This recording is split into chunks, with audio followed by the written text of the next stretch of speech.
এরা কিছু কোন শয়তানে আনছেন। আমি অসুস্থর জন্য চাকরি করতে পারি না, আমি অপরটা। আমি জানিলাম কলেজে থাকি, এখানে আমার দেখছে কিনা আমার খারাপ কিছু কেউ দেখে নেই। আজ ছিল তাই একজন আমার বলছিল যে হুজুরের সাথে কথা বলো, মসজিদের ইমাম সাহেবের কথা বলো, তোমার কিছু টাকা উঠে দিলে তুমি চিকিৎসা করতে পারবে। তো ওনার সাথে আমি কথা বলছিলাম, ওই বলছিলাম মতন উনি বলছে তোমার আগে আইতে, আমি তোমার আগে আসতে পারি না, আসলের আগে আইসি। আর ওই মানুষ বলছে আর আমার কিছু টাকা দিচ্ছিল, ওই মানুষে দিচ্ছিল, তাই ওই টাকা দিয়ে আমি ওষুধ কিনে খাইছিলাম। আমি চাকরি করতে পারি না। তাই এরপর সকালে আমার ডাকছিল, আমি যার সাথে কথা বলি 2 বছর ধরে, ও ওর লুকে তাবিজ দিবা, আমার ওই তাবিজ দিতে আইসে আমার মানে আমার কি মন্ত্র বলে আমার সব কিছু ভুলা ভালো হয়েছে। আমি চিনতে পারি না, এখানে আনছি আমি চিনে না, আমার চিনে না। ওনাকে বলছি আমি চলে যাই, আমি এগুলো করার জন্য আসি। উনি বলছে আমি 6 মাস করতে পারি না, আমার বউ স্ট্রোক করছে। উনি আমার ছাড়ে না, আমি তারপরে আমি না করতে ওইখানে একটা ফিরুজের একটা দোকান আছে না, ফিরুজ ভাইয়ের দোকান আছে না, ফান্ডার হয়েছে, ওই ফিরুজ ভাইয়ের লোক আমি শেয়ার করছি কথাটা। রমজান মাসের দিন এটা মুসলিম মাস, এটা করা উচিত। ওই ভাই আমি একটা ভাই আমার সত্য ভুল, আর আমি কাম দিয়ে করছি। সে যেহেতু তারা আনছে আমার সন্তানদের মুখের দিক তাকাইয়া আমার এটা শত কষ্ট হলো মাইনে নিতে হবে।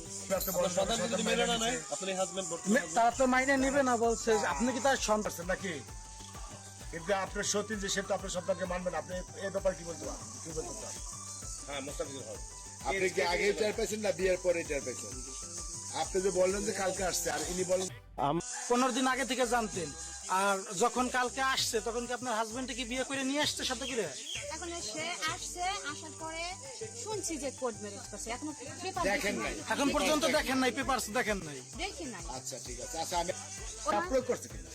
আপনাকে চাপ প্রয়োগ করছে? কোনো চাপ না, আমি চাই না আমার হাজবেন্ড ও ভালো থাকতে চায়, ও যদি আরেকটা বিয়ে করে ভালো থাকতে চায় থাকুক, আমার কোনো ওর সাথে তো একটা জায়গা হয়েছে, আপনি তো সন্তান মানবেন না, সে তো সন্তান নিয়ে না না, সেটা আসবে। সেটা তো আমার হাজবেন্ডের সন্তান না। যদি হাজবেন্ডের সন্তান থাকতো আমি ঠিকই মাইনে নিতাম। সেটা ওর পেটে থাকুক আর আরেকজনের পেটে থাকুক, ওটা তো আমার হাজবেন্ডের না। ওটা ওই সন্তানের কি আমার হাজবেন্ডের কোনো রক্ত আছে?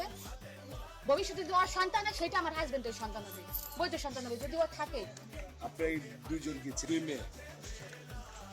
চন্দ্রা আপনার 2 মেয়ে, আপনার 2 ছেলে। বলুন তো আপনি কি এখানে আসলেন কেন, কি কারণে আসলেন, এটা একটু আমাদেরকে একটু খোলাখুলি বলেন। ভালোবাসার টানে চলে আসছে। এই ছেলের সাথে আপনার সম্পর্ক হলো কিভাবে? আমি সবই জানতাম, সব কিছু জানি। মানে কতদিনের সম্পর্ক? কতদিনের? 1 বছরের? 1 বছরে। তা আপনি কি জানি শুনে আচ্ছা, ছেলে কি আপনার আসতে বলছে এখানে? সে না আনলে কি আমি আসছি। আচ্ছা আপনি বলছেন কোর্ট ম্যারেজ আছে, আমাদের মন্দিরে বিয়ে হয়েছে, জাতীয় মন্দিরে। কবে কোর্ট কাবিন হয়েছে? গতকাল। কোর্ট কাবিনটা আমাদেরকে একটু দেখাতে পারবেন? দেখাতে পারবো। তো দেখান আমাদেরকে। একটু দেখান তো। ফোনটা আমার না কাগজ কাগজ দেখান। কাগজটা আমার এখন করে আসছে না, ফোনের মধ্যে আমি নিয়ে আসছি। হ্যাঁ, ফটো কোর্ট ম্যারেজ করছেন? গতকালই বাড়িতে আসছি। কোর্ট ম্যারেজ করে করছিলেন আপনি? না আমি বাড়িতে দিন বাড়িতে আসতে খালি না না, তাই এখন আপনি কি চান?